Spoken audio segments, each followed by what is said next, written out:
Hello मेरे प्यारे साथियों, कैसे हो? मैं आप सभी का अपने YouTube चैनल उद्देश्य मंत्रा में स्वागत करता हूँ। तो कैसे हैं मेरे भाई लोग? मुझे उम्मीद है कि आप लोग मस्त होंगे, ज़बरदस्त होंगे और अपनी पढ़ाई लिखाई भी ज़बरदस्त तरीके से कर रहे होंगे। तो चलिए आज की क्लास को स्टार्ट किया जाता है कि जैसा कि आप लोगों को पता है कि हम लोग की जो क्लास स्टार्ट होती है पहले जो है कि प्रश्नों से स्टार्ट होती है। तो चलिए आज के प्रश्नों को देखते हुए हम लोग क्लास को प्रारंभ करते हैं, ठीक है? तो पहला क्वेश्चन आप लोग के लिए यही है कि माँ सुबह माँ सुबह नाश्ता बनाती है। नाश्ता बनाती है। नाश्ता बनाती है। माँ सुबह नाश्ता बनाती है। इस वाक्य में आपको बताना है कि क्रिया विशेषण क्या है। क्रिया विशेषण क्या है और आपके पास ऑप्शन क्या क्या है। तो ऑप्शन आपके पास पहला ऑप्शन है कि कालवाचक, कालवाचक कि स्थानवाचक, कालवाचक, स्थानवाचक, सी है परिमाणवाचक, परिमाणवाचक और डी है रीतिवाचक। चलिए फटाफट बता दीजिए कि इन चारों ऑप्शनों में से कौन सा जो है कि हमारा ऑप्शन सही है कि माँ सुबह नाश्ता बनाती है। इस वाक्य में कौन सा क्रिया विशेषण है? फटाफट बता दीजिए कि जैसा कि आप लोगों को पता है हम लोग की जो टॉपिक चल रही है, टॉपिक हम लोग की चल रही है क्रिया विशेषण की। क्रिया विशेषण की यानी अविकारी शब्दों के भेद हम लोग पढ़ रहे हैं। अविकारी शब्दों के भेद हम लोग पढ़ रहे हैं। अविकारी शब्द के कितने भेद होते हैं तो आपको पता होगा, 4 भेद होते हैं। कल की क्लास में हम लोग वार्ता भी कर चुके हैं। 4 भेद होते हैं कौन कौन से? तो क्रिया विशेषण, संबंध बोधक, समुच्चय बोधक और विस्मय आदि बोधक। यही 4 भेदों पर हम लोग बारी बारी से चर्चा कर रहे हैं। तो जिसमें से हम लोग पहले बिंदु को जो है कि पढ़ रहे हैं। पहला बिंदु हम लोग का था क्रिया विशेषण कि क्रिया विशेषण किसे कहा जाता है। तो क्रिया विशेषण की परिभाषा हम लोग पढ़े थे कि क्रिया की विशेषता बताने वाले शब्दों को क्रिया विशेषण कहा जाता है। और इसके कितने भेद होते हैं? तो इसके 4 भेद होते हैं। और 4 भेद कौन कौन से होते हैं, उनके क्या नाम होते हैं? तो यही 4 नाम होते हैं। यही 4 नाम होते हैं। क्रिया विशेषण के 4 भेद यही होते हैं। कौन कौन से? तो कालवाचक क्रिया विशेषण और स्थानवाचक क्रिया विशेषण, परिमाणवाचक क्रिया विशेषण और रीतिवाचक क्रिया विशेषण है। यही 4 प्रकार हैं और यही 4 ऑप्शन भी है आपके पास। और क्वेश्चन यही है कि माँ सुबह नाश्ता बनाती है। इस वाक्य में कौन सा क्रिया विशेषण है? तो चलिए आप लोगों को मैं सही उत्तर बता दे रहा हूं कि इस इस जो है कि क्वेश्चन का सही उत्तर जो है हम लोगों का कालवाचक क्रिया विशेषण है। इस प्रश्न का उत्तर जो है कालवाचक क्रिया विशेषण है। अब किस आधार पर कालवाचक क्रिया विशेषण है? तो पिछली वीडियो को थोड़ा ध्यान से देख लीजिएगा, बातें जो है समझ में आ जाएंगी कि जहां पर समय का बोध होता है, जिन क्रिया विशेषण शब्दों से समय का बोध होता है वहां पर कालवाचक क्रिया विशेषण होता है ना। तो चलिए अब आगे बढ़ते हैं। अब आगे बढ़ते हैं। आगे बढ़ते हैं। आज हम लोग पढ़ने वाले हैं, क्या पढ़ेंगे कि कालवाचक क्रिया विशेषण के बाद स्थानवाचक क्रिया विशेषण। स्थानवाचक क्रिया विशेषण किसे कहा जाता है? हेडिंग डाल लीजिएगा, स्थानवाचक क्रिया विशेषण। स्थानवाचक क्रिया विशेषण। स्थानवाचक क्रिया विशेषण।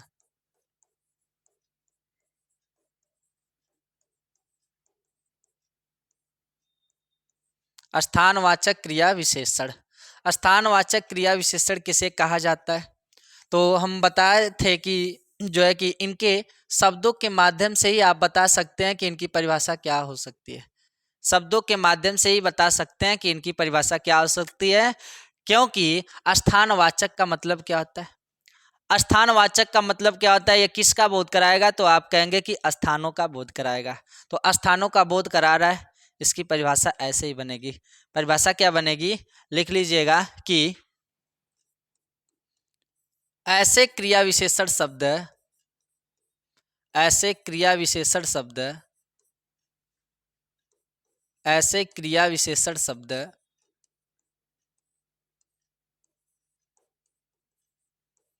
ऐसे क्रिया विशेषण शब्द जो, ऐसे क्रिया विशेषण शब्द जो स्थिति,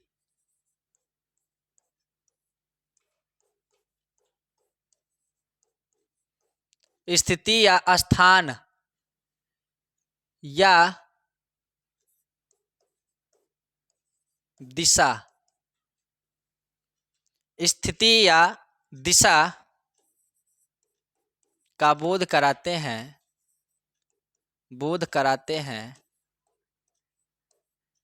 बोध कराते हैं, उन्हें, उन्हें स्थानवाचक क्रिया विशेषण कहा जाता है। उन्हें स्थानवाचक क्रिया विशेषण कहा जाता है। स्थानवाचक क्रिया विशेषण कहा जाता है।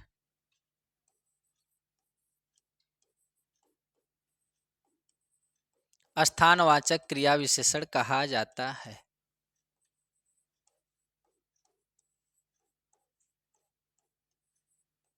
कहा जाता है। ऐसे क्रिया विशेषण शब्द जो स्थान या दिशा का बोध कराते हैं, उन्हें स्थानवाचक क्रिया विशेषण कहा जाता है। तो जैसा कि हम लोग कालवाचक में कालवाचक क्रिया विशेषण के वाचक शब्दों को पढ़े थे, कि जैसे आज, कल, परसों, रात भर, दिन भर, दोपहर, 4 बजे या के बजे का समय दिए थे, है ना, सुबह, शाम, तुरंत, अभी। तो ऐसे शब्द जो वाचक शब्द थे वो कालवाचक क्रिया विशेषण का बोध करा रहे थे, समय का बोध करा रहे थे। ठीक उसी प्रकार, ठीक उसी प्रकार इसके भी कुछ वाचक शब्द हैं, इसके भी कुछ वाचक शब्द हैं। वो वाचक शब्द स्थान का बोध कराएंगे, स्थान एवं दिशा का बोध कराएंगे। स्थान एवं दिशा का बोध कराने वाले शब्दों को स्थानवाचक क्रिया विशेषण कहा जाएगा। चलिए लिख लीजिएगा कि वाचक शब्द, वाचक शब्द, इसके वाचक शब्द कौन कौन से हो सकते हैं। तो स्थान का बोध कराने वाले शब्द, स्थान का बोध कराने वाले शब्द कौन कौन से हो सकते हैं। तो यहाँ वहाँ, यहाँ वहाँ, यहाँ वहाँ, अंदर बाहर, भीतर, अंदर बाहर भीतर, ऊपर नीचे, ऊपर नीचे, ऊपर नीचे, ठीक है। यहाँ वहाँ, अंदर बाहर भीतर, वैसे ही ठीक दिशा का बोध कराने वाले शब्दों को लिख लेते हैं।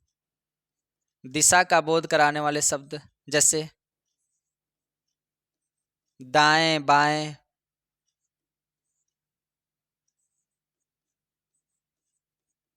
दाएं बाएं, ठीक है, इधर उधर, इधर उधर, किधर, दाएं बाएं, इधर उधर, किधर, जिधर, आर पार, है ना, दूर,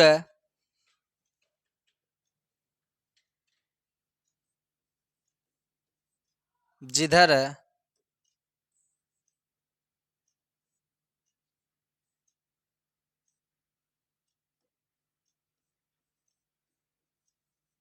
जिधर, आर पार, दूर,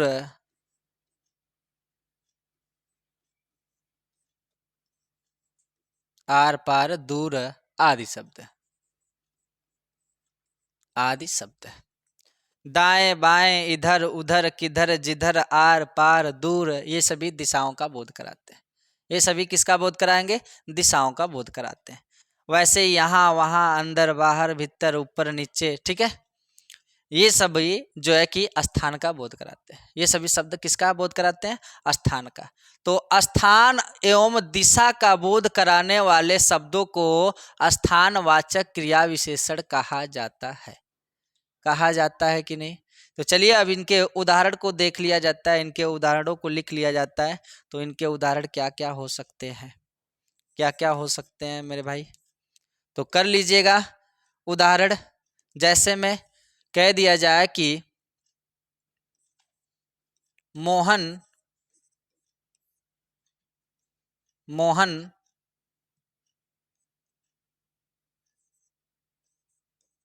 अंदर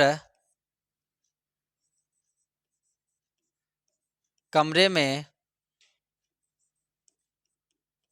सो रहा है।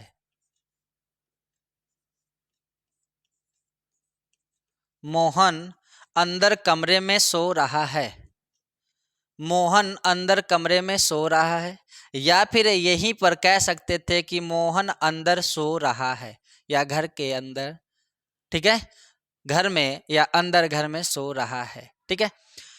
जहां पर आपको ये सभी शब्द दिख जाए, वाचक शब्द जिसके वाक्यों में स्थान का बोध करा रहे हैं, तो वहां पर स्थानवाचक क्रिया विशेषण हमारा आंसर होना चाहिए।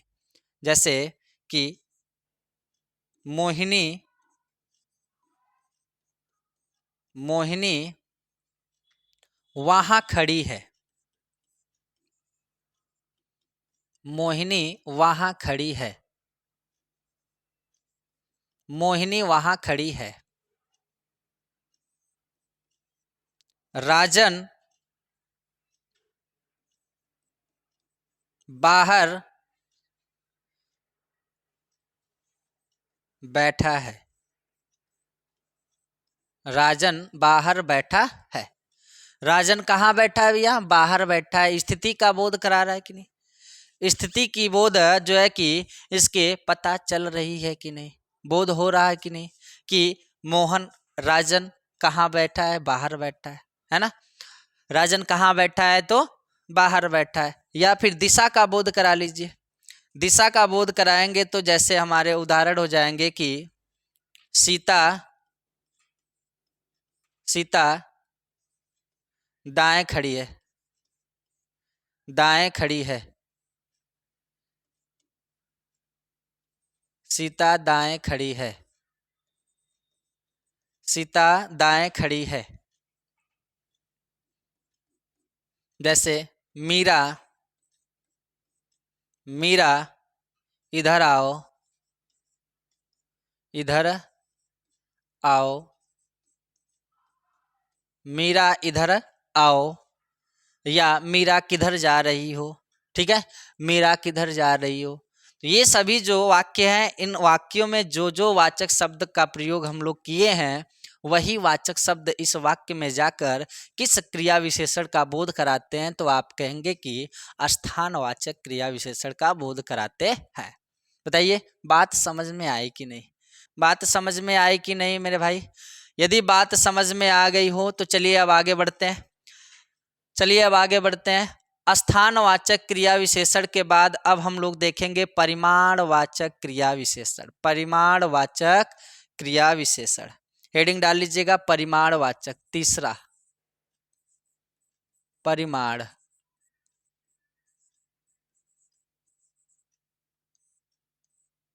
परिमाणवाचक क्रिया विशेषण।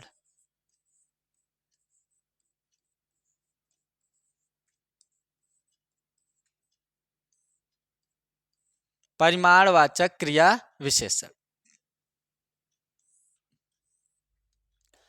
परिमाणवाचक क्रिया विशेषण किसे कहा जाएगा? तो आपको पता है पिछले वीडियो में हम बताए थे शब्दों के माध्यम से शब्दों के शाब्दिक अर्थों को लेते हुए और उनको देखते हुए हम लोग जो है कि पता किए थे, या हम लोग को पता चला था कि इनके जो शाब्दिक अर्थ होते हैं, इनके शाब्दिक अर्थों के माध्यम से ही इनकी परिभाषा बनती है। परिमाण का मतलब हम बताए थे जहाँ पर मापतौल या मात्रा की बात की जाती है, वहाँ पर जो है कि परिमाणवाचक क्रिया विशेषण होगा।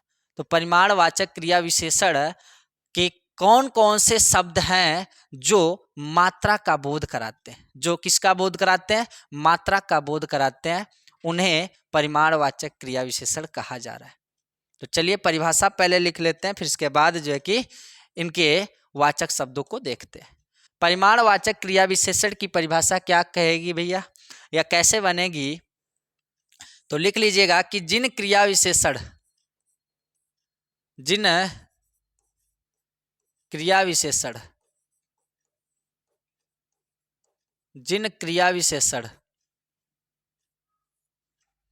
विशेषण शब्दों से, इसकी परिभाषा क्या कहती है कि जिन क्रिया विशेषण शब्दों से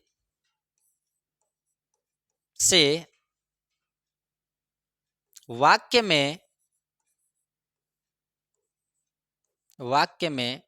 मात्रा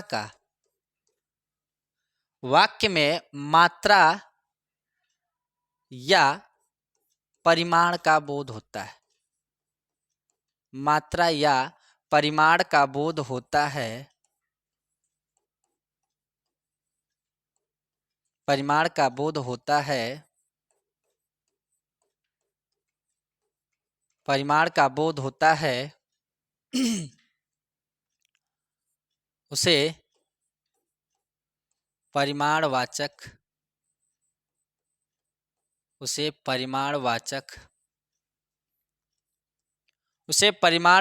क्रिया विशेषण कहते हैं, उसे परिमाणवाचक क्रिया विशेषण कहते हैं, उसे परिमाणवाचक क्रिया विशेषण कहते हैं। बताइए परिभाषा समझ में आई कि नहीं, परिभाषा समझ में आई कि नहीं, कि जिन क्रिया विशेषण शब्दों से वाक्य में मात्रा या परिमाण का बोध होता है उन्हें या उसे परिमाणवाचक क्रिया विशेषण कहते हैं। चलिए इनके वाचक शब्दों को देख लेते हैं कि इनके वाचक शब्द कौन कौन से होते हैं।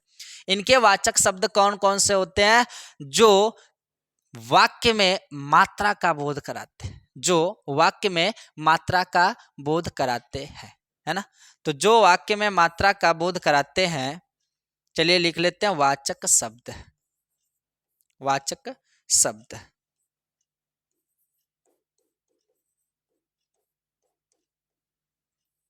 वाचक शब्द, वाचक शब्द इनके कौन कौन से हो जाएंगे? तो जैसे अति, अधिक, कम, थोड़ा,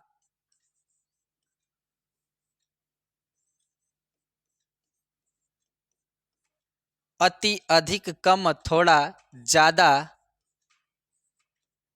बहुत, बहुत सारा, बहुत सारा, बहुत सारा, जरा, ठीक है, जरा, पर्याप्त, पर्याप्त,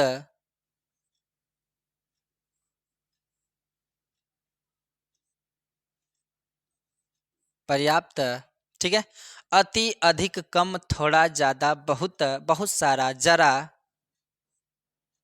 पर्याप्त,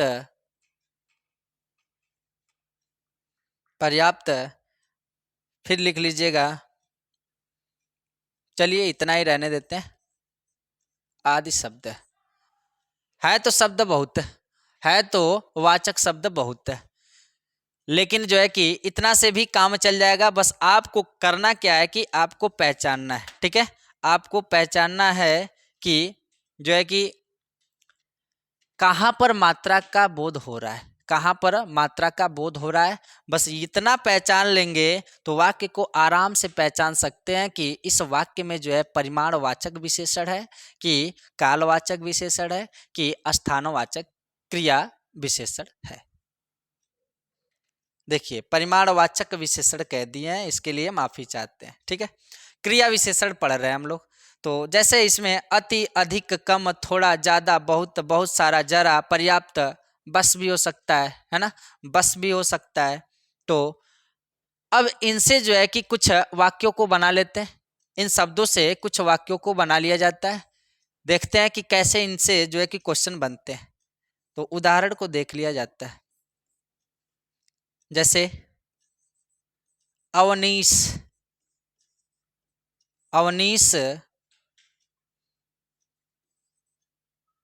बहुत दूध पीता है, बहुत दूध पीता है।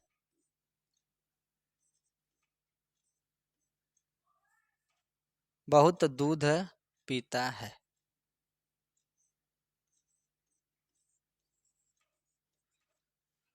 अवनीश बहुत दूध पीता है। यहाँ पर मात्रा का बोध कराया जा रहा है कि नहीं? मात्रा का बोध कराया जा रहा है कि नहीं? तो आप कहेंगे कि हाँ कराया जा रहा है। तो अवनीश कितना दूध पीता है भैया? तो आप कहेंगे कि बहुत दूध पीता है। कितना जितना भी शब्द आ जाते हैं किसमें? पर जो है कि परिमाणवाचक क्रिया विशेषण में। कितना, जितना, इतना, है ना, ये सभी जो है कि तुलना बोधक कराते हैं, तुलना बोधक शब्द होते हैं। ये लोग तुलना करा करा के भी परिमाणवाचक क्रिया विशेषण की जो है कि परिभाषा को प्रदर्शित करते हैं। ठीक है।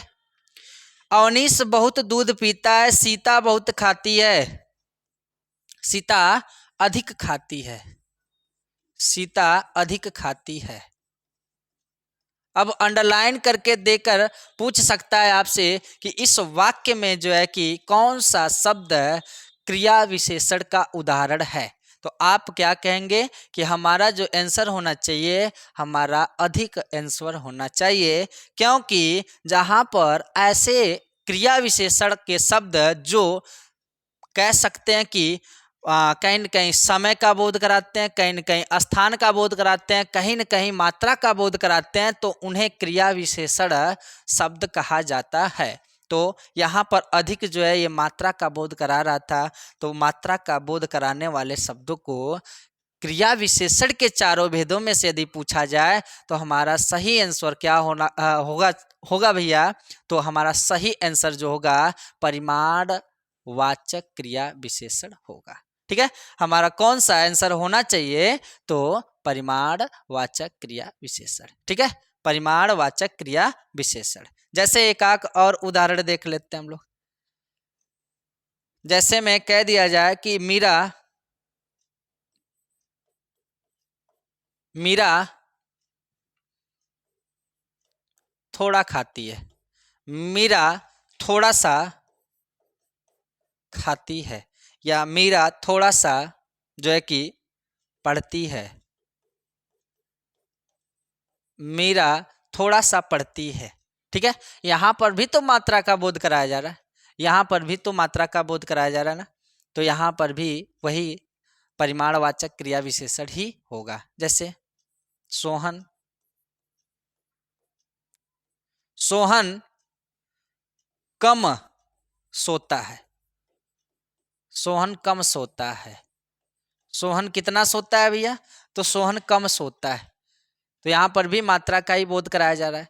तो जहाँ पर मात्रा का बोध कराया जाएगा, जो शब्द मात्रा का बोध कराते हैं उन्हें ही परिमाणवाचक क्रिया विशेषण कहा जाता है। ठीक, यदि बात समझ में आई हो तो चलिए अब आगे बढ़ते हैं। क्रिया विशेषण का लास्ट भेद, लास्ट भेद क्या कहता है? लास्ट भेद बड़ा ही सिंपल है, चलिए देख लेते हैं उसको भी। फटाफट लिख लीजिएगा, हेडिंग डालिएगा। अब हेडिंग हम लोग की रहेगी रीतिवाचक क्रिया विशेषण, रीतिवाचक क्रिया विशेषण, रीतिवाचक क्रिया विशेषण।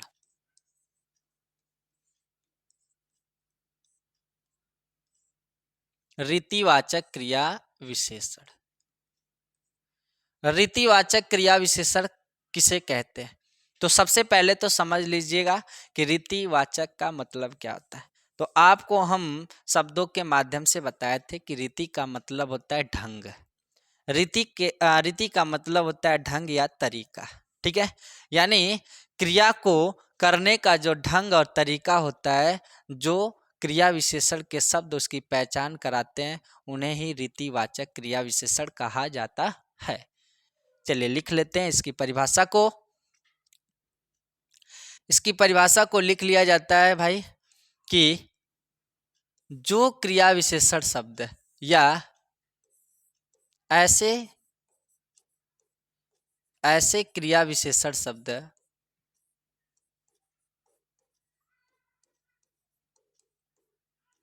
ऐसे क्रिया विशेषण शब्द जो ऐसे क्रिया विशेषण शब्द जो कार्य के करने का या क्रिया के करने का ढंग या तरीका का बोध कराते हैं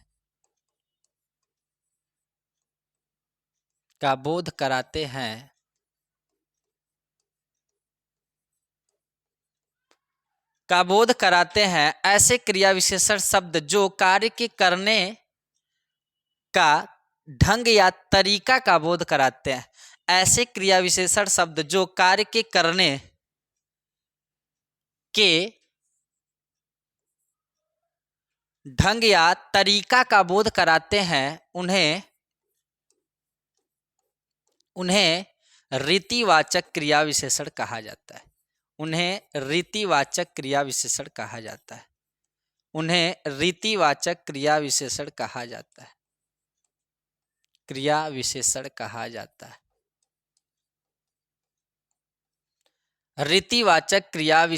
कहा जाता है।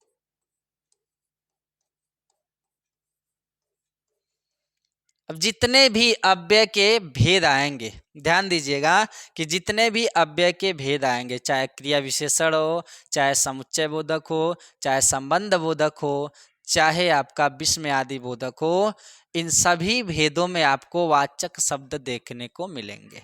जैसे हम लोग क्रिया विशेषण पढ़े, क्रिया विशेषण के 4 भेदों को पढ़े अभी, है ना। 4 भेदों में हम लोग वाचक शब्द से ही तो भेंट कर रहे हैं।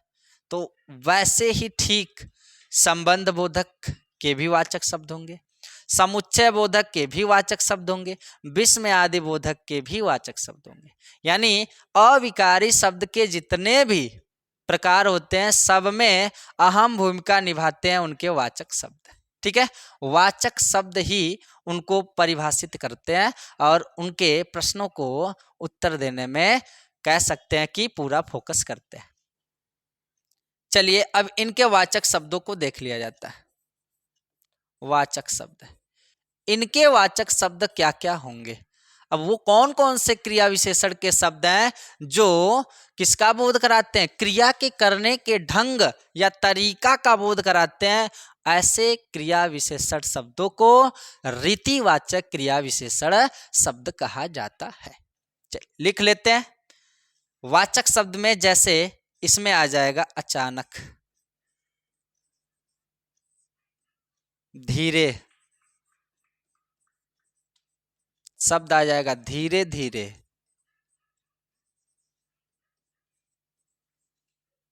अचानक, धीरे, धीरे धीरे, फटाफट, फटाफट, एकाएक,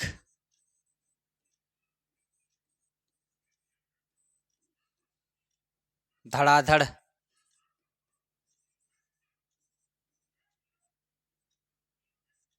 भर, मात्र, ठीक है, तेज,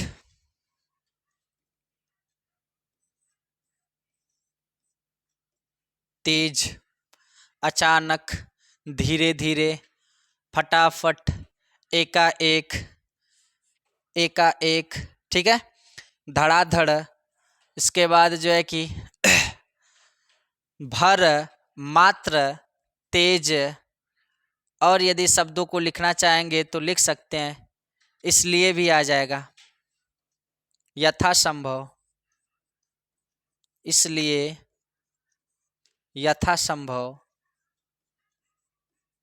यथासंभव, ठीक है, यथासंभव आदि शब्द। कदाचित भी आ जाएगा। अचानक, धीरे धीरे, फटाफट, एकाएक, धड़ाधड़, भर, मात्र, तेज, इसलिए, यथासंभव, कदाचित, ठीक है।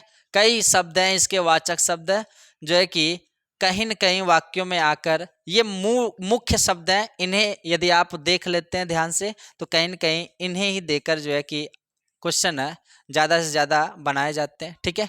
एक फेमस है इसमें शब्द जो है धीरे धीरे, और एक तेज है, बहुत ज़्यादा बनाए जाते हैं, ठीक है। तो चलिए अब इनके जो है कि उदाहरण को देख लेते हैं, इनके उदाहरण को देख लेते हैं। रीतिवाचक क्रिया विशेषण के उदाहरण को देख लिया जाता है। रीतिवाचक क्रिया विशेषण के जो उदाहरण होंगे, उदाहरण बड़े ही सरल होते हैं जी। जैसे में कह दिया जाए कि सीता एकाएक, सीता एकाएक गिर गई,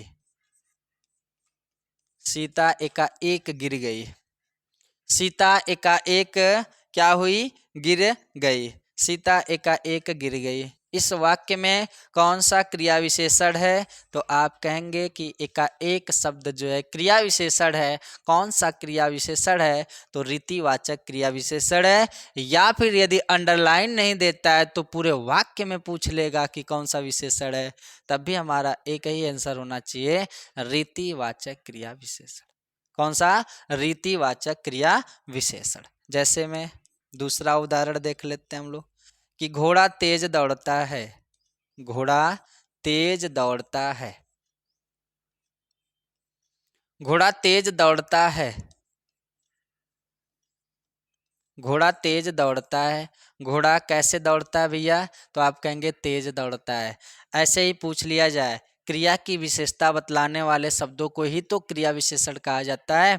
तो क्रिया विशेषण की यदि पहचान आपको करनी होगी तो आपके खोपड़ी में बस एक ही बात होनी चाहिए कि जो क्रिया विशेषण के शब्द होते हैं वो क्रिया से ठीक पहले होते हैं, क्रिया से ठीक पहले होते हैं, और वो उन्हीं की विशेषता बतलाते हैं, उन्हें ही क्रिया विशेषण शब्द कहा जाता है, ठीक है। जैसे में मीरा धीरे धीरे चलती है, धीरे धीरे चलती है, मीरा धीरे धीरे चलती है, मीरा धीरे धीरे चलती है। तो मीरा कैसे चलती है भैया, तो आप कहेंगे कि धीरे धीरे चलती है। तो कहीं न कहीं मीरा जो है, मीरा धीरे धीरे चलती है, तो चलने की जो परिभाषा या चलने की जो विशेषता बतलाई जा रही है वो क्या है, धीरे धीरे, ठीक है। अचानक भी देकर पूछ लिया जाता है, धड़ाधड़, भर, मात्र, तेज, यथासंभव, यानी सभी जो वाचक शब्द होते हैं कि कहीं न कहीं किन्हीं न किन्हीं वाक्यों में देकर पूछ लिए जाते हैं। तो ये था आपका क्रिया विशेषण और क्रिया विशेषण के 4 प्रकार। क्रिया विशेषण के कितने प्रकार, 4 प्रकार। इन्हीं 4 प्रकारों पर हम लोग वार्ता किए हैं। आज 3 पर किए हैं और जो है पिछले वीडियो में 1 पर वार्ता हो चुकी थी। तो चलिए, मुझे उम्मीद है कि आप लोग को बातें जो है समझ में आई होंगी।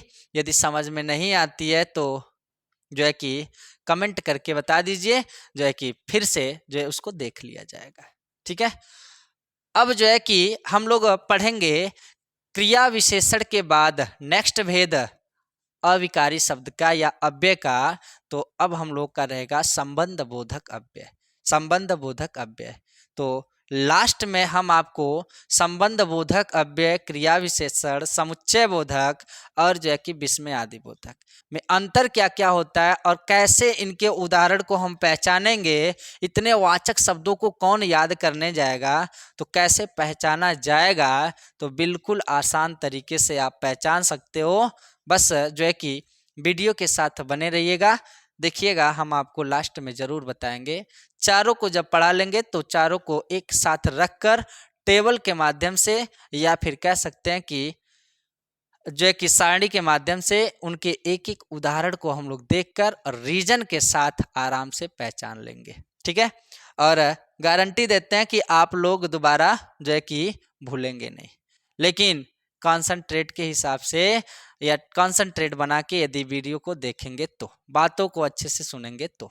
ठीक है, तो चलिए आज की क्लास को यहीं पर समाप्त करते हैं। ठीक है, और वीडियो कैसी लगी आप लोग जो है कि कमेंट करके ज़रूर बताया करिए। ठीक है, तो चलिए आज की क्लास को समाप्त किया जाता है। धन्यवाद।